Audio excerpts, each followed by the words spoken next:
आसन्तु जानिबा corona रोग किपरि व्यापे। यह संक्रमित व्यक्तिर छेप, खंकार, लाळ एवं सिंघाणी द्वारा सुस्थ लोक शरीर को जाइथाय।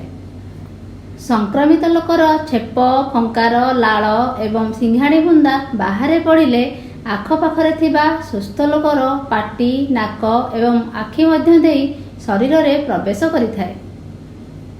संक्रमित बुंदा आखपाखरे थिबा आसबाबपत्र जेमिति कि घर चटाण, टेबुल एवं चेयर इत्यादि रे मध्य पड़िथाय। कागज नोट एवं पैसा रे मध्य आसीथाय।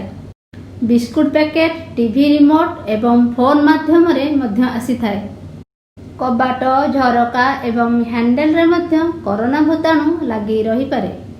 जेतेबेले आमे ए सबु संक्रमित जिनिसपत्र को छुअंती सेथिरु भूताणु आम हाथ रे लगी जांती एवं जेतेबेले आमे एही संक्रमित हाथ को मुहरे मारंती सेतेबेले कोरोना भूताणु आम शरीर मध्य को जाई रोग कराई थाए।